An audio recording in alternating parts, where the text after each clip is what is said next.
Right.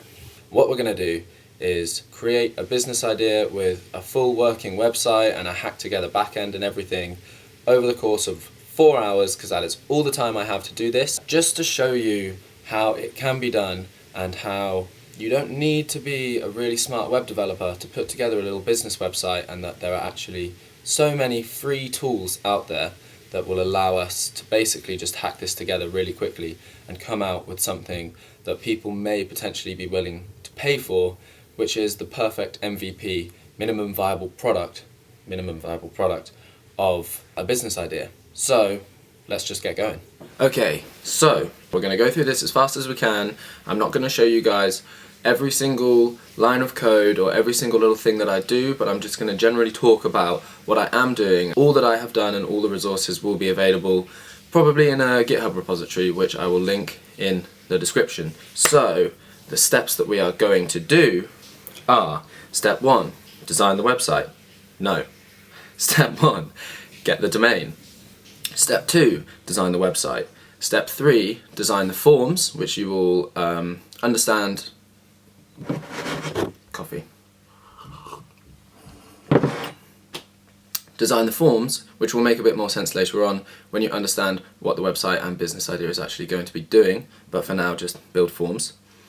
Build the front end, so turn our design into an actual responsive website that has buttons that are interactive and such. Step 5, integrate the forms that we have made into the front end of the website. Step 6, integrate Google Analytics so we can track what users are doing on the website, how many page views it's getting, all of that good stuff. Step 7, host it, get it online. Great free resources are GitHub pages or Netlify, so we'll be checking those out, putting it up on one of those. Step 8 is then to test it and make sure that it all works as we intended and that it's all there ready to go. And then step 9 is exploring what it could do in the future and how it could be expanded and all this kind of stuff. Cool. Okay, so the domain I'm looking to buy is devgrads.co.uk. Hint at what we're doing here. So I go to Google Domains, I search that, I find it for £10 a year. I select it, choose not to auto-renew it, put in my information, purchase it, and boom, we've got the domain. Okay, so to design the site, I open up GIMP, totally free tool. It's wicked, it's like budget Photoshop. I create a new canvas. I drag in the Google material design colors, just to have some colors to go off initially without having to select my own palette. I sketch out the shape of a browser using the select tool and then stroking around the border, and I just lay out a quick website. Here we go. TechGrads, not quite the right name. Oops, past me obviously got that one wrong. Fill it yellow and boom.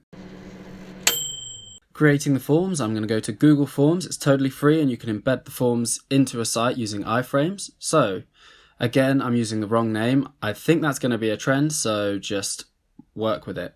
I'm creating the questions that we're going to need someone signing up to the site to answer. So name, email, right to work in the UK. You will find out more about the context of these questions later. But yeah, I limit to 1 response. I give people the option to edit so that this can act as a database. Boom. So you may have figured out by now what it is we're building here, but I'm going to tell you, in fact I may even put this at the beginning of the video or sooner than we are right now, just so the rest of the stuff makes more sense. What we're building is a matchmaking app online as a website, a web app. What we're doing is we're allowing graduates who are interested in tech to come on and click I'm a graduate, which allows them to sign up, or we're allowing businesses to come on saying I would like to find a graduate that's interested in tech.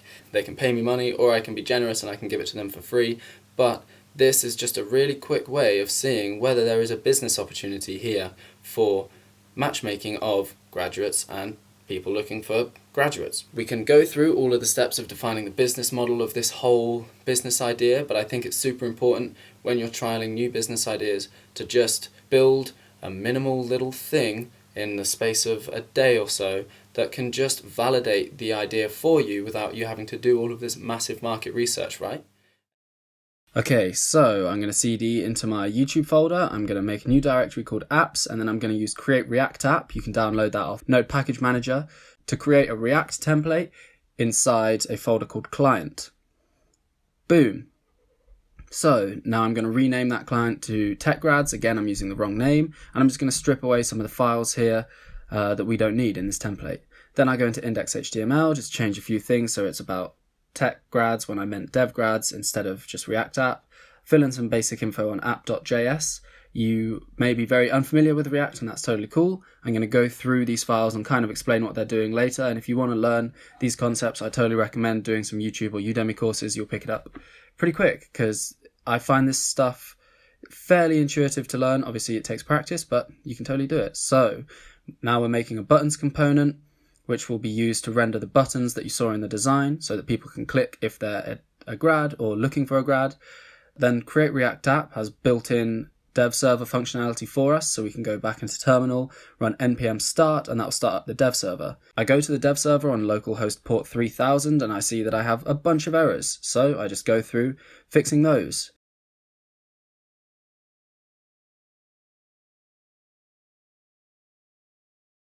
Then I start styling, and I forget how to import a style sheet, so Google that. This is literally development right here, guys. Like, you try to do things, you don't know quite how to do it, you Google it, you figure it out. Just keep trying.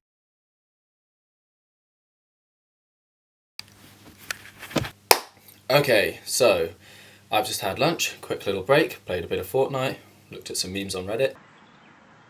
Can you make it? Can you make it?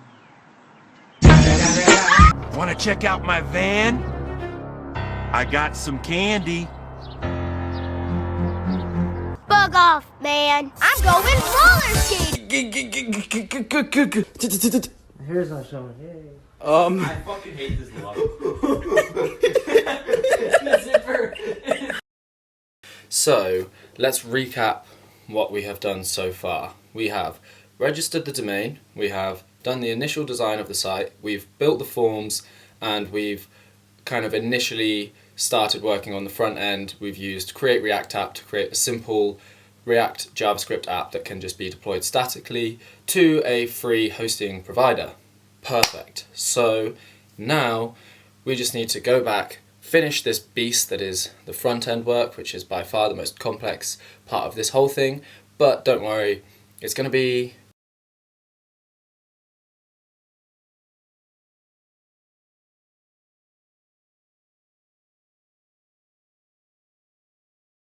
Okay, so now we're back to designing the front end. Here I am styling to align the current components that I've got into the center of the page and coloring things, changing fonts, blah, blah, blah. Then I go to Google Fonts. I find the Roboto font, a good modern styled font. Then I go in here, I grab the embed link, I link that into index.html so that I have that available to me in the code when this is online. And then in the style, I can change the font family to Roboto. Cool. Then I spent ages trying to layer up the title like I had designed it previously, until I realized I could just do drop shadow, and all of my time spent trying to do layers was a waste of time. Then I generate a favicon off a favicon generator site of a nerd emoji, make a favicon.ico file, drag that into the project, and bam, we have a nerd face favicon. Boom. Okay, so we are now done with the React App front end initial design and building. I just fell into that for a long time, but let me go through the code with you now so that it kind of makes some sense. You know, there's going to be stuff that you are not going to understand in this, and that's fine. And if you want to go away and learn more HTML, CSS, JavaScript, and specifically React concepts, then this will all start to make more sense to you. So let's try and just really quickly break down the code. I'm going to try and do this in a minute. Let's go real quick. So index.html. This is the root HTML thing. You can see it's got ID root on a div element. This is actually not really doing anything. It's not showing anything for the app. All it is just base markup thing. We're going to use React and JavaScript to actually put the content into this, right? Cool. So where is that content that we're going to put into this? It's in this source folder here. So in this source folder we have an index.js, which you can see here is saying React DOM render app document get element by ID root. This is saying in this index.html, look for this root element and render the app component into that root element, right? Cool. Where's it getting that app element from? It's importing app from app, this file. This is basically a JavaScript file using React that is just importing components, header and buttons, and then displaying those header and buttons. You can see I also have a little custom footer here which I've written actually inline, so there's not a footer component. So yeah, this is just returning all of these things to be viewed by the browser. The footer you can see here is just a link to sajori.co. That's an example of what might be contained inside the most basic of components. So let's dive into these header and button components. Starting with header component. Header component is then returning a div, basically a piece of the website labeled by a class name which is header. Inside this we have two things. We have header text, tech grads, and we have header description, connecting fast learning and technically minded grads with cost conscious and digitally focused businesses. Boom! So app.js takes that as the first element, which means it gets rendered at the top of the page. And if we go here, tech grads, connecting fast learning and technically minded grads with cost conscious and digitally focused businesses. Boom! So then let's get into the real meat and potatoes of this beast, buttons. Now, yep, I know what you're thinking. This looks a bit more complicated. That's because it is more complicated. Get over it. So now we're going to start using state. You know that thing I just talked about in that little diagram thing we did? State, that React knows if you change this, re-render what's being displayed on the screen. These state variables basically control what we do and don't see. Well, now we're going to use them. State, grad, business, content. I've got function here, click grad, sets grad to true, business to false. These are Boolean variables, meaning they can only be true or false. Click lf grad, looking for grad. Sets the grad state to false and the business to true, right? So why do we want to have grad true and business true but neither true at the same time? Well, because we want to render something based off whether grad or business has been clicked, right? And we could have done this more simply by just having one variable to represent which one was clicked, but it may serve us well later on to know whether someone clicked grad or business. That might not make sense to you, don't even worry about it. So in the render function, which is returning what is actually getting rendered, this is returning what the website is actually going to load. We've got div class main content, so it's all wrapped inside this main content. RU, and then a button, which is on click, is calling the click grad a tech grad. So if you click that, we know you're a grad. Or another button, looking for a grad, and if you click that, it triggers the click lf grad function, so we know you're looking for a grad or you're a business. Underneath those buttons, we then have another div with the name expanded content, which basically just contains a JavaScript variable, this.state.content. We see that's a state variable, which in our case is blank. So then if we come back into these, we can see that if neither grad or business are true, i.e. no one has clicked a button yet, then set state content to be please click a button. So if I refresh the page, I haven't clicked one yet, so content is blank, neither of these are true. React has set the content to be please click a button above. So if I click a button and I change grad to true, I then will fire off this if statement, which is saying if grad is true, then change the content to enter your details to register as a tech grad so that we may put you in touch with businesses. Boom!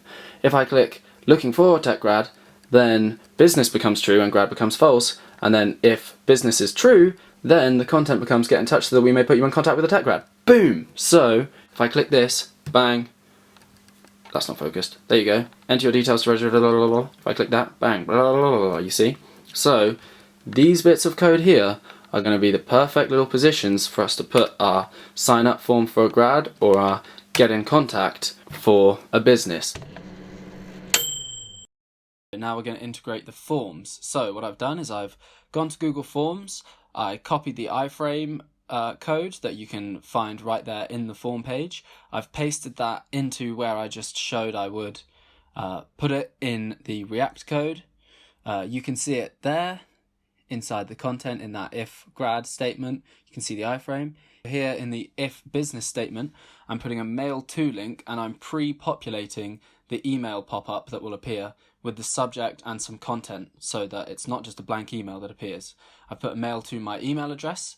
This is super basic implementation, perfect for an MVP. If they click the link, all that happens, it opens their mail client and they can send me an email. Then I'm just putting some finishing touches on the form so that it looks good on the site and gives all the information it's needed. I've centered it and boom, it's there.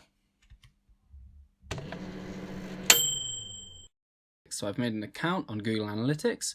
I've created a page for the site in the Google Analytics app. Then I've copied the code that they give you to embed into the header, pasted it into the header of the index.html file in our React source code, meaning that now Google Analytics can track that page on the web, and it can track all of the usage that that web page gets, and then display that to me in my analytics dashboard.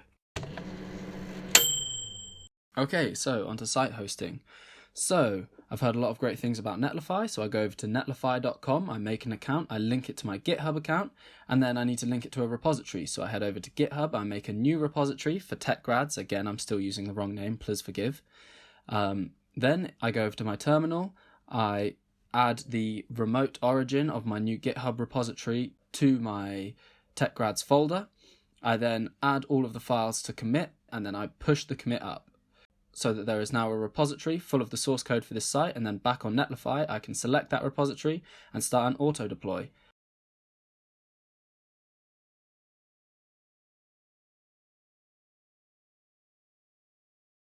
So then I can go into the domains, put in my domain. I've typed in the wrong name because I'm an idiot. I will eventually fix that, but I can paste this CNAME record into my Google domains settings here, and once I realise that I've got the wrong name, it will work. So, it's time to test this beast now. So let's try it. I'm a DevGrad. Sign up using the form below. Cool. So, my email address is handy autofill. Yep. Send me a copy of my responses. Sure. And let's submit. Boom. Amazing. In fact, that, ladies and gentlemen, there's an error. That says techgrads.co.uk, but we should be devgrads. In fact, is this techgrads too? That is techgrads. Oh dear. Cool. So now all signs of techgrads are gone. Damn you, techgrads. And we now have devgrads everywhere. So we can see our response has come in here.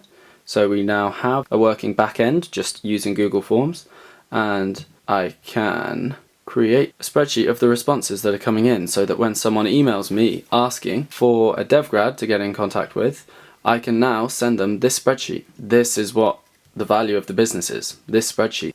We've already responded, we can only fill out this form once, cool, so that's working, great. We have just made a change, so let's just push that final change up to the repository, and now, because we have set Netlify up automatically, yeah, here we go. We can see production, boom, building, name change. That's now building it, so that will get pushed to our new site eventually, probably not yet, but yeah, amazing. We are now finally on step 9, the final step of this whole process. After all of this time, we now have our working backend in our Google Forms, we have our designed and working front end that we've built in React, we've integrated the backend to the front end using an iframe, we've then hosted that package on GitHub by creating a Git repository and setting the remote to our GitHub repository address. We've then told Netlify to look in that Git repository and deploy to our domain, which we own on Google Domains, and we've tested it, all of the links work, the mail works. In fact, we've tested it, it all works. So now people can come onto the site, register as a tech grad or register as a business interested in a tech grad and get in contact with me. So amazing. If we go on our Google Analytics page and we see that we're now at like 100 views a day and maybe we're getting 5 signups a day, and we want to capture more of these, we want to grow this more, we could start a marketing campaign, we could start trying to do targeted marketing on Facebook, we could put this into groups, societies at universities or something like that, you know, like start trying to push it out. But then technically wise, what could we do as well to make this a better product? Well, we could create our own custom form system so that we're not just using Google Forms, however handy they are.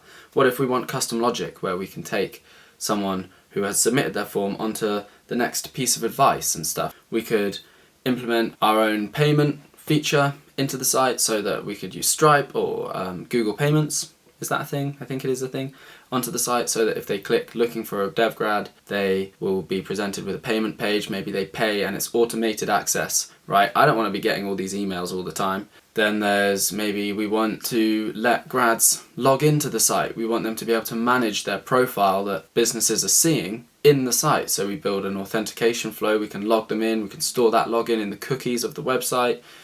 We can then create a new dashboard page so that a dev grad can edit the info on there and update their portfolio, all this kind of stuff, right? So it's worth thinking about where we could go, but for now, we've got this working MVP.